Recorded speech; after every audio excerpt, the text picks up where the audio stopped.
सबसे मुश्किल प्रश्न का उत्तर सबसे पहले खोजें। देश के प्रधानमंत्री ने हमें यही सिखाया। लेकिन देश के प्रधानमंत्री या फिर यूं कहें कि उनकी सरकार और शिक्षा मंत्रालय सबसे मुश्किल प्रश्न को आज तक उसका उत्तर खोज क्यों नहीं पाई। नमस्कार दोस्तों, आज मसला आपके और हमारे उन बच्चों से जुड़ा है जिनकी तादाद 1.5 करोड़ है। सरकार की नज़र में ये 1.5 करोड़ की संख्या है, लेकिन कईयों के लिए ये सपने हैं। आज उन्हीं सपनों का जिक्र एक एक करने का वक्त आ चुका है। वो इसलिए क्योंकि इस देश के भीतर चुनाव तो बड़ी आसानी से हो जाते हैं, लेकिन परीक्षाएं नहीं हो पाती। ऐसे में सवाल खड़ा होता है, क्यों? पन्ने दर पन्ने पलटे दोस्तों तो आपके और हमारे बच्चों की लिहाज से, जो कि आज 1.25 साल से घरों में कैद हैं, वो रोज पूछते हैं कि परीक्षाएं होंगी या फिर नहीं।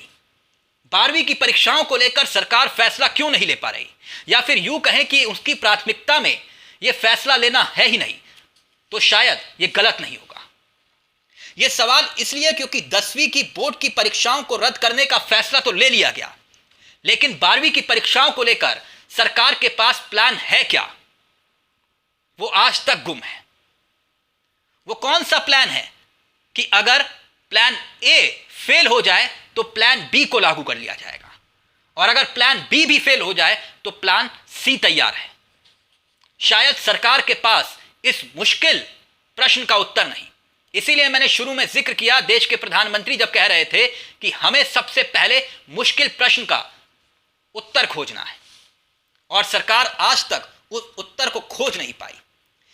दोस्तों, देश, हमारा देश, एक उपलब्धि उसके नाम है, वो सबसे युवा देश है। यहां पर युवाओं की आबादी सबसे ज्यादा है। तो हमें इसी परिप्रेक्ष्य में समझना होगा कि देश का भविष्य किस तरह से खतरे में है अगर ये परीक्षाओं को लेकर सरकार फैसला नहीं कर रही, उसकी प्राथमिकताओं में नहीं है तो। क्योंकि देश के भीतर 1.5 करोड़ के बच्चे, जो 1.5 करोड़ बच्चे हैं, वो बिना परीक्षा के इस वक्त इस कश्मकश में है कि यह परीक्षा होगी या फिर नहीं। अब यूं समझिए कि मैंने क्यों कहा कि देश का भविष्य इस वक्त अंधकार में है। यह मसला 1.5 करोड़ का नहीं है, मसला उस भविष्य का है जो डॉक्टर बनना चाहते हैं, जो नीट की परीक्षा देना चाहते हैं। उसकी तादाद लगभग 16 लाख है। इंजीनियरिंग करने वाले छात्रों की तादाद 10 लाख है। आपको मालूम है कि भारत अगर युवा देश है तो 15 से 35 साल की उम्र 15 से 35 साल की उम्र के छात्र, अगर उनकी तादाद देखी जाए तो 50 करोड़ के आसपास पहुंच जाती है। और जिस युवा देश का हम जिक्र करते हैं, इसमें 15 से लेकर 25 साल की उम्र के जो छात्र हैं, उनकी तादाद 32 करोड़ के आसपास पहुंच जाती है संख्या के लिहाज से। इसलिए मैंने कहा कि इसे आप और हम संख्या के परिप्रेक्ष्य में नहीं देख सकते, हम सपनों के परिप्रेक्ष्य में इसे देख सकते हैं कि कितनों के सपने दांव पर लगे हैं। अब शिक्षा विभाग कहता है हम सुझाव मांग रहे हैं, 1 जून को फैसला ले लेंगे या फिर लेने की स्थिति में होंगे, और यह तय करेंगे कि 15 दिन के नोटिस पीरियड पर 12वीं की परीक्षा होगी या फिर नहीं। अब प्रश्न यहीं से खड़ा होता है। प्रश्न यह कि आखिरकार जिन अभिभावकों और बच्चों की सांसें अटकी हुई हैं, क्या सरकार के भीतर ऐसी कोई कमेटी गठित हुई जो यह फैसला कर पाए कि परीक्षाएं होंगी या फिर नहीं? और अगर यह कमेटी गठित है तो इसका अध्यक्ष कौन है? क्योंकि कोई कमेटी गठित है भी या फिर नहीं, यह अपने आप में एक सवाल है। तभी मैंने शुरुआत में कहा दोस्तों कि हम फैसला क्यों नहीं ले पा रहे, उसका एक बहुत बड़ा कारण यह है कि वो हमारी प्राथमिकता में है ही नहीं। यानी कि 1.5 करोड़ का भविष्य अंधकार में है, देश का भविष्य अंधकार में है। मई गुजर जाने वाला है। अब हम मई का जिक्र कर रहे हैं, ये गुजर जाने वाला है, और अभी तक ये स्थिति साफ नहीं है कि 12वीं के बोर्ड की परीक्षाएं होंगी या फिर नहीं, और शिक्षा मंत्रालय सीबीएसई तक ये रुख साफ नहीं कर रहा। ऐसे में जून में अगर ये तय भी किया जाता है ऐसे हालात में कि जून में हम परीक्षा लेंगे, तो क्या ये 15 जून के बाद फैसला होगा? वैसे कोर्ट में याचिकाएं भी गई, उसका जिक्र मैं आगे जिक्र करूंगा। कि आईआईटी और मेडिकल के छात्रों के लिए यह दिक्कत क्यों बनी हुई है। पहले यह तो समझिए, और यह भी समझिए कि आखिरकार एकेडमिक सेशन क्या लेट हो सकता है, और अगर हो सकता है तो यह स्थिति स्पष्ट सरकार की तरफ से क्यों नहीं की जा रही। यह अपने आप में ऐसे मूलतः प्रश्न हैं जो आज जवाब हर कोई जानना चाह रहा है। गोदी मीडिया में सवाल उठाने की हिम्मत नहीं है। गोदी मीडिया इन सवालों को नहीं उठाएगी क्योंकि उनकी नजर में वो टूल किट मुद्दा है, उनकी नजर में नंदीग्राम मुद्दा है, बच्चों का भविष्य मुद्दा नहीं है।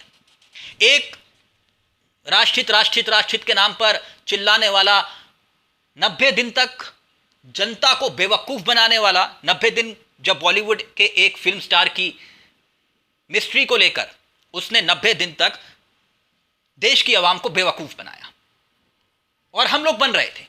लेकिन आज उसके लिए जो कहता है राष्ट्रहित पूछता है भारत, आज उसके लिए प्रश्न नहीं है। आज भारत यह पूछता है कि बच्चों की परीक्षाएं कब होंगी। यह अपने आप में एक मूलतः प्रश्न है। प्लान ए, बी और सी आपके पास क्या है? शिक्षा विभाग सुझाव मांगने का जिक्र करता है।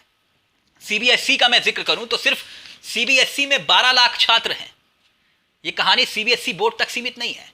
देश के भीतर पिछले बोर्ड एग्जाम का मैं जिक्र करूं तो पिछले साल 2020 में 1,43,00,000 बच्चों ने एग्जाम दिया था, और आज यह संख्या सरकार के आंकड़ों के मुताबिक 1.5 करोड़ के आसपास है। इसीलिए भविष्य को दांव पर सरकार ने लगा दिया। क्या कोई कमेटी सीबीएसई एनसीईआरटी की तरह कोई कमेटी गठित की गई तो उसका अध्यक्ष कौन है? ये अपने आप में ये प्रश्न इसलिए भी खड़े हो जाते हैं कि कोर्ट के फैसले के आधार पर ही अब क्या ये तय होगा कि 12वीं की परीक्षा होगी या फिर नहीं। मैं ये बात क्यों कह रहा हूं दोस्तों, सुप्रीम कोर्ट में एक शिक्षक हैं केरल के, टोनी जोसेफ, उन्होंने याचिका दाखिल की। उन्होंने अपनी याचिका में कहा कि कक्षा 12वीं की बोर्ड की परीक्षा एक विद्यार्थी के जीवन का अभिन्न अंग होने के साथ ही उच्च शिक्षण संस्थानों में प्रवेश के लिए काफी महत्वपूर्ण है। इसे रद्द करना छात्रों के लिए एक अनुचित निर्णय होगा। अब इससे पहले एक याचिका ममता जी ने दाखिल की थी। उन्होंने क्या कहा था याचिका में? उन्होंने कहा था कि बोर्ड को एक मैथोलॉजी के जरिए विद्यार्थियों का अंतिम परिणाम यानी कि रिजल्ट तैयार कर लेना चाहिए। वो याचिका रद्द हो गई।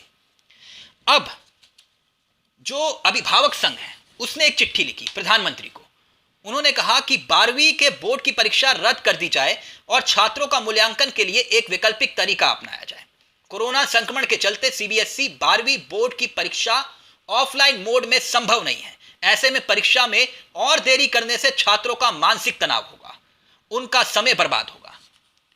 यानी कि अभिभावक संघ और कोर्ट, याद होगा आपको कि हाल ही में कई फैसले कोर्ट ने किए, और सवाल अब यही कि जब फैसला ही कोर्ट को करना है तो फिर ये विभाग और मंत्रालय किस काम के, जो बच्चों के भविष्य का फैसला नहीं कर पा रहे। ये अपने आप में दोस्तों एक मूलतः प्रश्न है।